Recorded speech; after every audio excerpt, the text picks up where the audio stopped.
Leprosy and terrible pestilence எழுதுவார். அது குஷ்டரோகத்தினுடைய அடிப்படையாகவும் தொற்று நோயாளின் இருப்பிடமாகவும் அரிசி சாப்பிடவும் இருப்பாருன்னு எழுதுறாரு. ரிப்பீட் பண்ணுங்கய்யா. ரிப்பீட் பண்ணுங்க.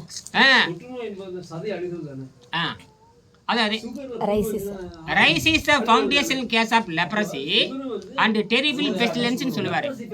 ரைஸ் என்பது குஷ்டரோகத்தினுடைய அடிப்படையாகவும் நிரந்தர தொற்று நோயாளியாகவும் இருக்கும் எது அந்த உணவுப் பொருள். அப்போ உணவுப் பொருள் எதற்காக படைக்கப்பட்டிருக்கு என்று சொன்னால் அது கீழ்மட்ட விலங்குகளுக்கு அதான் பொருந்துமே தவிர மேல்மட்ட விலங்குகள் மேல்மட்ட உயிர் நமக்கு கிடையாது. ஏனால் அரிசி என்பது சாராயத்தன்மை உடையது என்பது அனைவருக்கும் தெரியாதான். உண்ட மயக்கம் தொண்டன் எழுதி வச்சான்.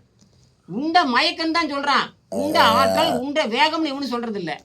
என்னது உண்டா ஓட வேண்டியது தானே.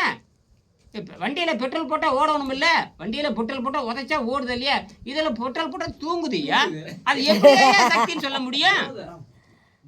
மயக்கம். அவன் உண்டா மயக்கம் தெளிவாக எழுதி வச்சிருக்கிறான். நீங்கள் தப்பா கணக்கு போட்டுட்டு இவங்களும் தான் தூங்குறாங்க. அதுதான் யாரு? பாதிரியார் என்ன பண்ணார்? தின்னுட்டு தூங்குறாரு. பாதிரியார் என்ன பண்ணார்? தின்னுட்டு தூங்குறாரு. பூசாரியை தின்னுட்டு தூங்குறாரு. தொழிலாளி தின்னுட்டு தூங்குறதுக்குத்தானே தவிர தின்னுட்டு வாழ்வதற்கல்ல. அப்படியே தூங்கி போயிடறதான். தின்னுட்டு தூங்கிட வேண்டிய கடைசியில் நிரந்தர நித்திரை. அப்போ இதில் விழிப்புணர்வு வருது. இதில் வருது உணவு பழக்கத்தை குறைக்க அதான் அதுக்கு தான் உண்டி சூரியங்கின் உபாயம் படம்னு எழுதினான்.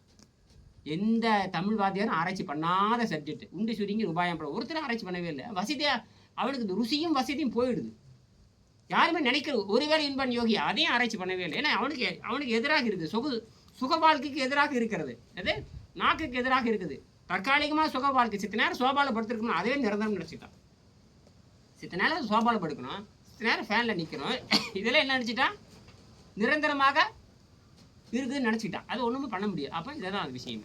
அப்போ 19வது பாடத்தில் வாழ்க்கையின் தராதரம், அந்த வாழ்க்கையின் தராதரம் எடுத்துக்கங்க. 131. அது சிஎஸ் பிள்ளைன்னு ஒரு அருமையான சிந்தனையாளர். சிஎஸ் பிள்ளை. அது வாழ்க்கையின் தராதரம் அல்லது குவாலிட்டி ஆஃப் லைஃப், வாழ்க்கையின் தத்துவம்னு வச்சுக்கலாம். வாழ்க்கையின் நீங்கள் அதை எடுத்து படிக்கலாம், பார்க்கலாம். வாழ்க்கையின் தத்துவம்